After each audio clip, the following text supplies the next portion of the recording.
Shalom dan selamat pagi Bapak Ibu Saudara-saudari sekalian.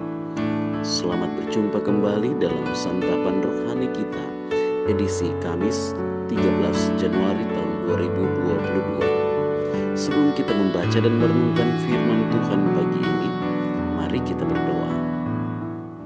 Tuhan, kami bersyukur pagi ini karena kami boleh menikmati hari baru karunia-Mu.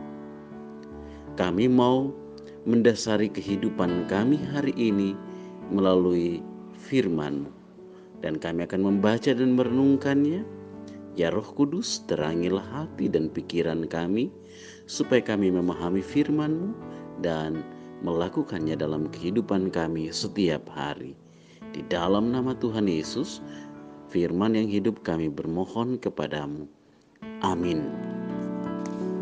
Saudara-saudara, bacaan firman Tuhan pada pagi ini terdapat di dalam kitab Yeremia pasal 3 ayat 19 sampai 25. Kitab Yeremia pasal 3 ayat 19 sampai 25. Firman Tuhan demikian: umat yang akan datang di Sion. Tadinya pikirku, sungguh aku mau menempatkan engkau di tengah anak-anakku dan memberikan kepadamu negeri yang indah, milik pusaka yang paling permai dari bangsa-bangsa. Pikirku, engkau akan memanggil aku Bapakku dan tidak akan berbalik dari mengikuti aku. Tetapi sesungguhnya seperti seorang istri tidak setia terhadap temannya, demikianlah kamu tidak setia terhadap aku, hai kaum Israel. Demikianlah firman Tuhan. Dengar, di atas bukit-bukit gundul kedengaran tangis memohon-mohon dari anak-anak Israel, sebab mereka telah memilih jalan yang sesat dan telah melupakan Tuhan Allah mereka. Kembalilah, hai anak-anak yang murtad, aku akan menyembuhkan engkau dari murtadmu. Inilah kami datang kepadamu, sebab engkaulah Tuhan Allah kami. Sesungguhnya bukit-bukit pengorbanan adalah tipu daya, yakni keramaian di atas bukit-bukit itu. Sesungguhnya hanya pada Tuhan Allah kita ada keselamatan Israel.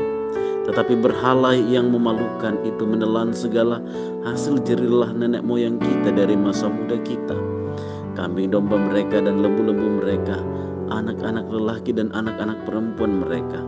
Maka biarlah kita berbaring dengan perasaan malu, dan biarlah noda kita menyelimuti kita, sebab kita telah berdosa kepada Tuhan Allah kita, yakni kita dan nenek moyang kita, dari masa muda kita sampai hari ini, dan kita tidak mendengarkan suara Tuhan Allah kita. Amin. Saudara-saudara, renungan pada pagi ini diberi tema dipanggil untuk dipulihkan.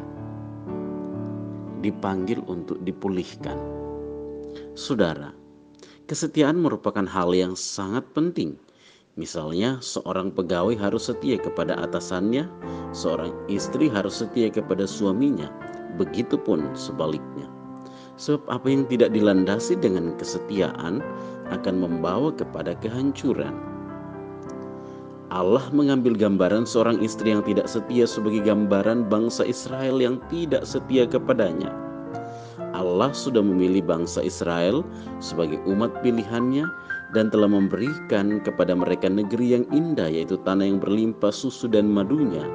Dan Allah berharap mereka akan tetap mengikutinya dan terus memanggil Dia sebagai Bapa, serta tidak akan berbalik dari mengikutinya. Tetapi mereka tidak setia kepada Allah. Mereka telah memilih jalan yang sesat dan telah melupakan Allah mereka.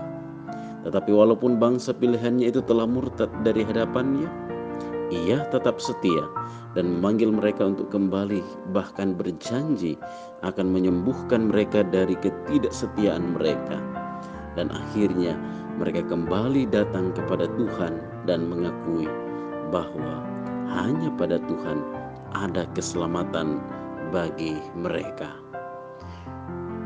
Saudara-saudara, bagaimana dengan kehidupan kita?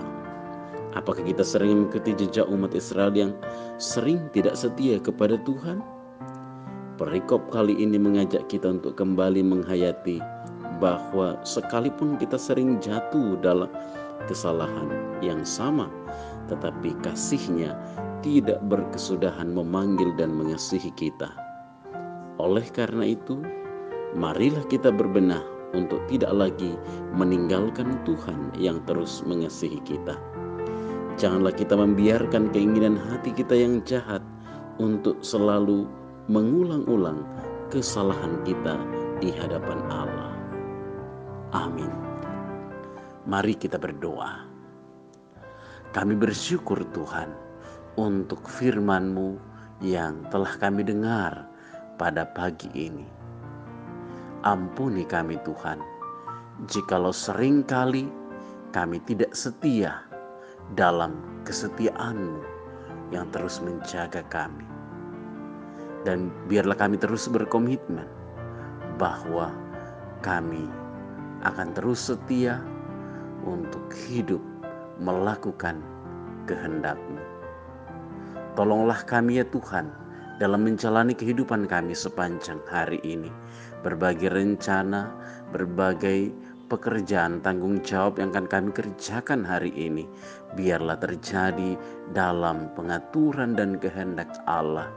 Beri kami kekuatan, kesehatan, hikmat, supaya di mana kami berkarya, di sana kami merasakan topangan dan pemeliharaan Tuhan.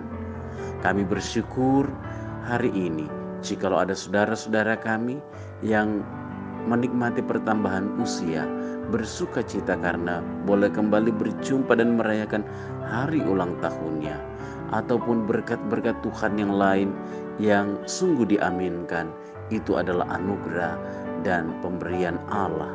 Biarlah Tuhan menyempurnakan sukacita saudara-saudara kami, dan biarlah Tuhan terus memimpin kehidupan saudara-saudara kami selanjutnya.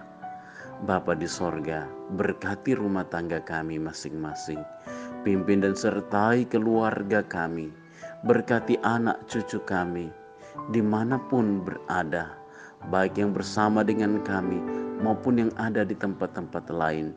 Peliharakan dan lindungilah keluarga kami. Bapa di sorga, kami berdoa dan menopang saudara-saudara kami yang bergumul karena sakit penyakit. Kami berdoa untuk saudara-saudara kami, baik yang dirawat di rumah sakit, yang sementara dalam proses pemulihan di rumah. Tuhan pulihkan saudara-saudara kami. Biarlah di hari-hari ke depan mereka beroleh pemulihan dan kesembuhan. Bapa, jikalau hari ini kami menghadapi pergumulan, menghadapi persoalan, yakinkan kami Tuhan, dan beri kami keteguhan iman bahwa sungguh Tuhan tidak meninggalkan kami, dan kami percaya Tuhan terus memberi kami jalan keluar setiap solusi-solusi yang terbaik sesuai dengan kehendak Tuhan dalam menghadapi setiap pergumulan kami. Ampuni segala dosa kami Tuhan. Di dalam nama Tuhan Yesus kami datang bermohon dan mengucap syukur kepadamu. Amin. Demikian persekutuan kita pada pagi ini. Selamat pagi Bapak Ibu Saudara-saudara. Selamat berkarya. Tuhan Yesus memberkati kita sekalian. Shalom.